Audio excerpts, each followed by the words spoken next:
Project Camelot. We are here with Norm Bergrun, and he has written a book called The Ring Makers of Saturn, which is why we're here. And let's see, it looks like you got another book here too, well, right? That was a precursor, a very early one. Okay, I'm going to show these to the camera so that we can make sure to get the... I have not read your book, Ring Makers of Saturn. I'm hoping to get a copy and read the book because I have heard it's fabulous. And I apologize for that. It was a little pricey. Yeah. That was... So what was the politics that went from NACA to NASA? Because you must have been around right during the transition, right? The idea of space was coming into the picture. And NACA was the National Advisory Committee for Aeronautics. So how do you fit it in? Well, we'll just invent another organization, and we'll call it NASA, National Aeronautics and Space Administration. I see. So they get... Okay, so you're working for NACA. When did you write the book? I wrote it in 1981, I believe it was. Had you left NACA when you wrote the book? Yeah. So you wrote Ring Makers of Saturn a couple years, you know, like 20 years later. The Voyager 2 had finished its flights, and I had Voyager 1 and Voyager 2 data, and that I inspected and studied for quite a while, and that's when I wrote the first book. And I was so surprised at what I found that it took me like the 4 years to get the book published, because I wasn't sure that what I had was really right. And so I looked in many articles and books to see, oh yeah, this sort of fits what they're talking about there. Okay, you're okay, so publish it. And so the book came out in 1985. Okay, and that's the Ring Makers. That's the Ring Makers. But the other one...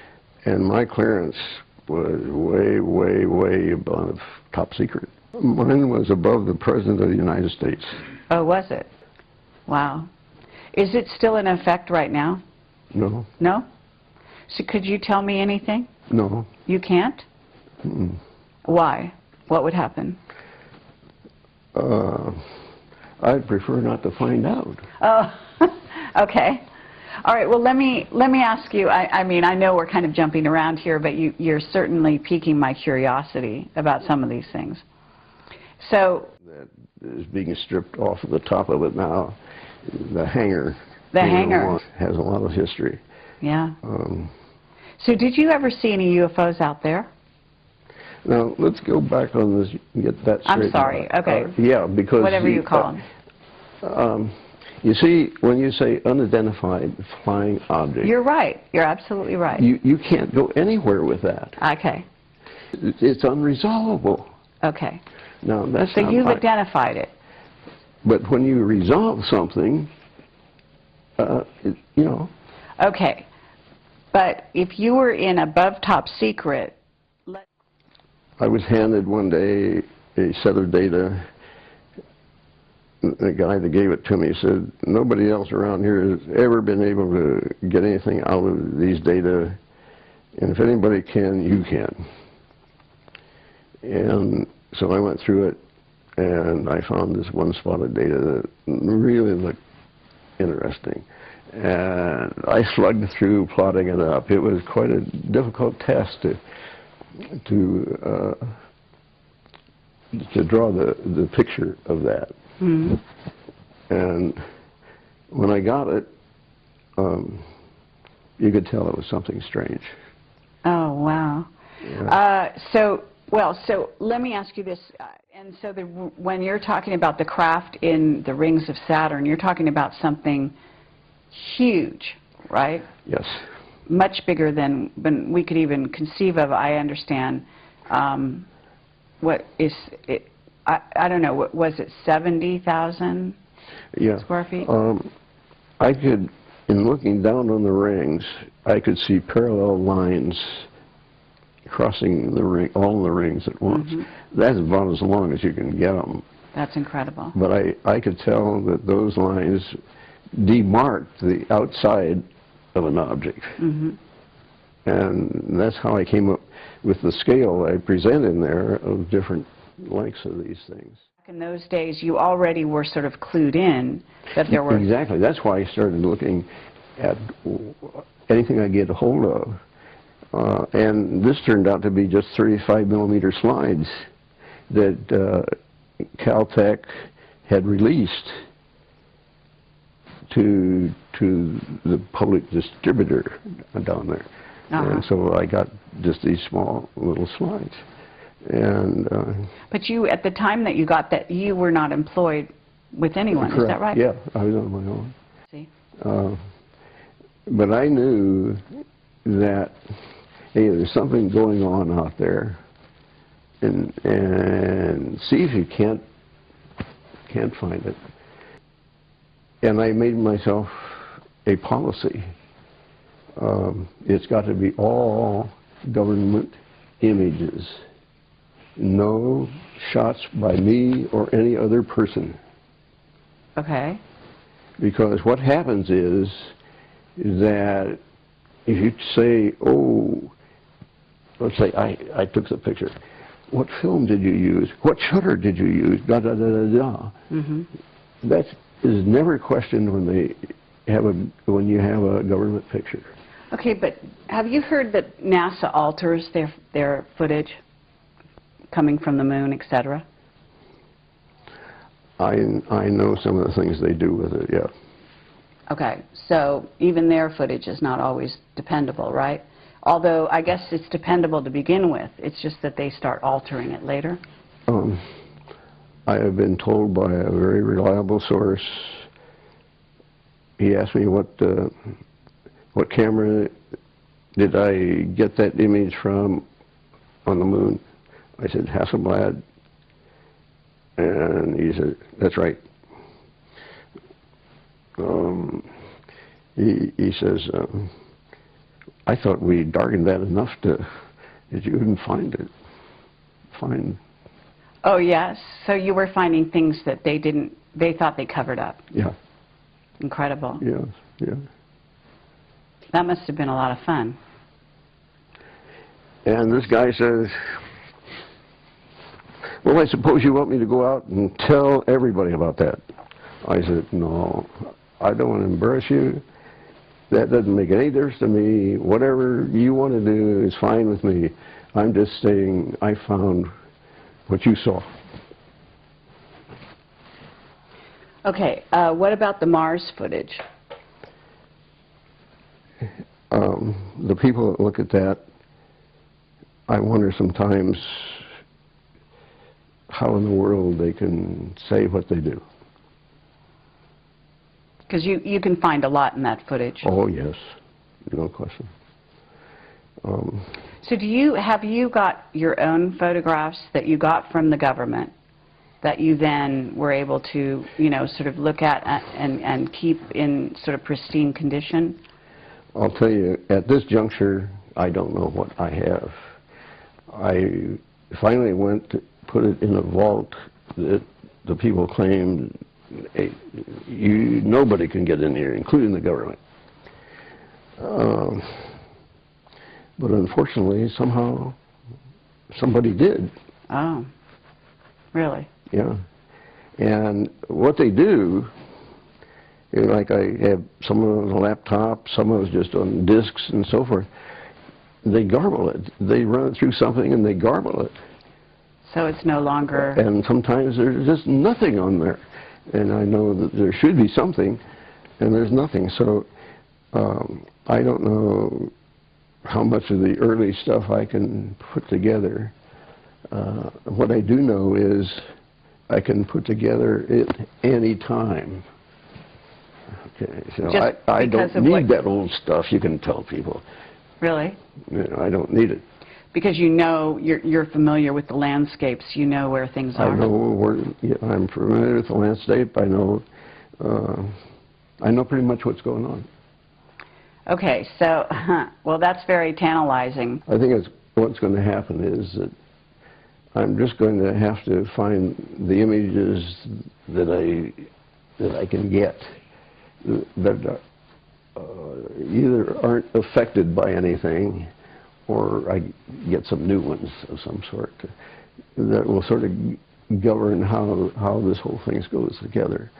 I am very aware of Sagan's principle. When you make big claims, you have to have big data, you know, and that's the big thing about it, that amassing enough data that goes, oh, it's got to be true. There's so much of it, you know, and it takes a long time to put together that kind of story. Right, but you've been working on this whole idea for a long time. It's up here, all right. Yes. But I haven't been able to get anything much down on paper. I spent 2 years with my wife before she died, and 2 years getting things straightened out afterwards. So there's 4 years in there I've lost. I see. And I can tell things, when I mean things, the conditions are getting critical. And I find that some scientists also think that. And so I think when I do publish, that group anyway will agree with me full-heartedly. You say things are getting critical. Are you talking about something to do with the vehicles that are in the rings of Saturn? Yes, yeah. Really? Okay. And this is the ring, right? This part, this is the ring? That ends up being the ring. Yeah. It's and hot plasma. Oh, really? Okay. So, and what your theory is, they're manufacturing it. Is that correct? It comes. That's the exhaust from this thing. From the craft? Yes. Is it because, are they stationary or are they moving, the craft? They're probably moving. So do you think, when you say things are getting critical, are you saying... Okay, just take that picture and say that's the exhaust. It's like you have an airplane with an exhaust. Mm-hmm. It's in your atmosphere, and it can load a lot of energy, you know. And but this is Saturn, like John Lear says, you know, Saturn is the focal point, and I can't agree with him more. Okay, but John Lear talks about Saturn actually being portal into another dimension. Well, you know, he's theorizing. Yeah, so you don't necessarily go there. I don't go that way. Uh-huh. I either say, this is the way it is, or I can attack it. Okay, but you're saying things are getting critical because I'm really curious. People have got to be made to understand that those things are real. Right. Now, there are 2 images, I believe they're taken by the Hubble telescope, of Saturn this last year, 2012. Okay. That shows objects under the rings and one just right to the edge. Like I said, they were. Mm-hmm. Okay? Is that Cassini? Did the photographs come from Cassini? The last ones, no. The ones I told you about that shows those. Right. Those are Hubble's. Those are from Hubble. Yeah. But am I wrong? They closed down Hubble, right? Well, yeah. Or that's the official story, right? Wherever they closed it down is 2012 before they show you the picture. I was able to tell that before 1985. It's just too long. Now, I have 3 reports. I guess on the environment, let's say, in UNESCO, but they're yay thick. All three of them weigh 18 pounds, or about 6 pounds each. And they have to vote on what they think goes on. That is not science. They have to vote. That's politics. Okay, yeah, That's not you're right. science. And that is the hump that you could help get us over. Okay. Hey, those things are real. Uh-huh. So are you not positing the idea that those vehicles contain, beings who are, maybe like us? Yeah, I only go along with government images.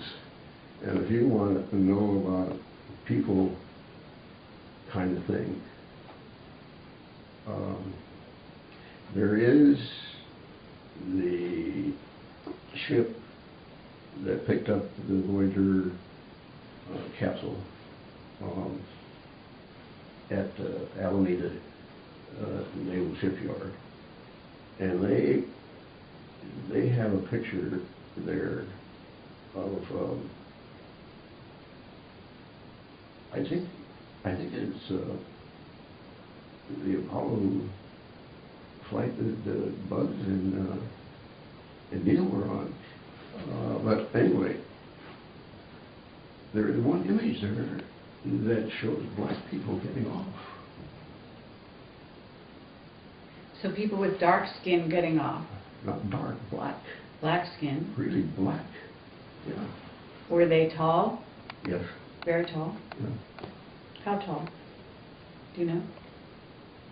Well, they got out the doorway. I don't know how high that is, but Well, what?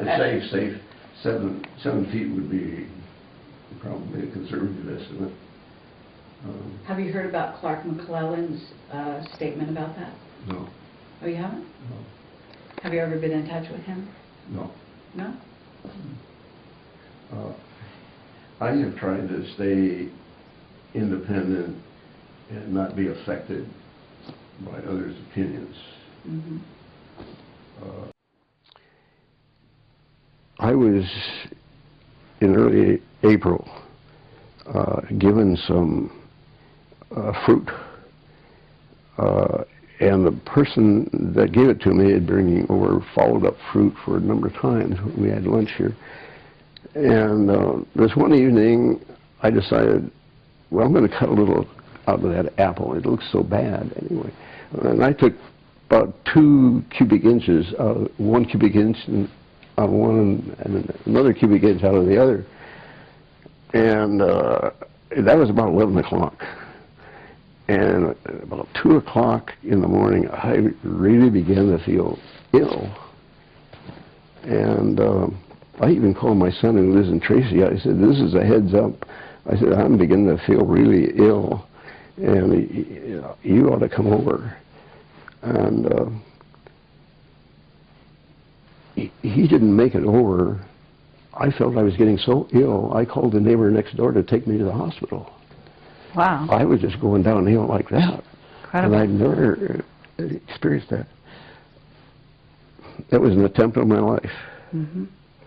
And you say there's something going on now. It's becoming critical, is how you're terming it. Yeah, it's much more prevalent than what we saw in 1985 or a little earlier. Meaning there's more activity on Saturn, do you think, or just more activity around this question about the rings and the craft in the rings? No, there's actual activity. There is. You know, to start off with, Uranus, which is one of the other planets, did not have rings. That's right. But now it does. Right. See? And so that kind of thing is going on. And we really ought to get to the root of it. Okay, do you have a theory on why Uranus suddenly has rings? Well, sure, it's the exhaust just like... You say there are new rings around Uranus, and there's other activity on other planets too, isn't there? In the solar Jupiter. system? Jupiter? And what's happening with Jupiter? It's getting rings. It's getting rings. Okay, and are you seeing craft there as well? Vehicles, as you call them? I haven't identified craft, but I can tell you that where there's rings, there are these things.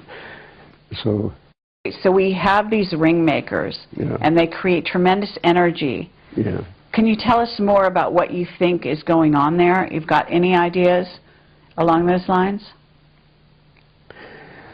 Well,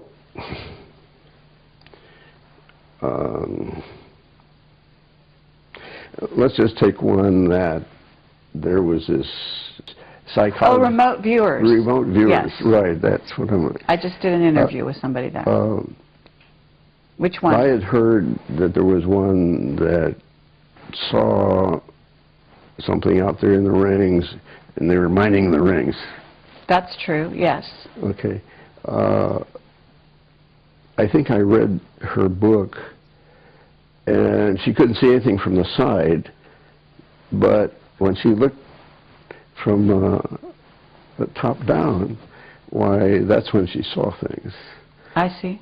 Okay, I've heard that the vehicles out there they actually fly close to the sun, and they power themselves up on the sun, and then they go back into I wouldn't be surprised. Yeah, I've noticed some go in there.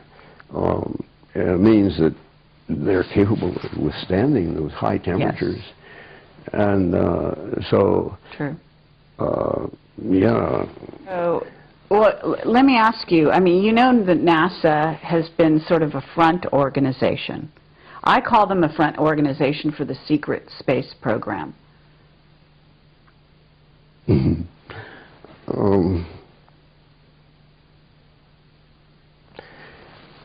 I don't know about being front. Well, when I say front, I mean, if you have an organization that deals with the public, interfaces with the public, and also misleads the public on certain things, by doctoring photos, by, you know, covering up certain things, by only releasing certain things, that's a front organization, isn't it? Okay, all right. I guess you're entitled to do that. Okay. So if we were to look at the situation a little closer and find out who are the insider organizations, certainly Lockheed would qualify. Would you say that the defense industry are all in the know? No. No? No.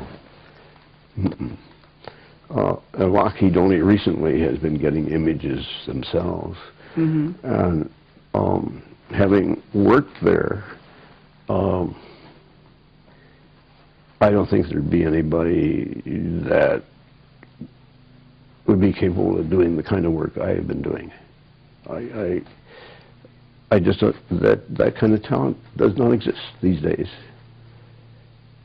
Well, when you were an above top secret, you must have had people reporting to you, right?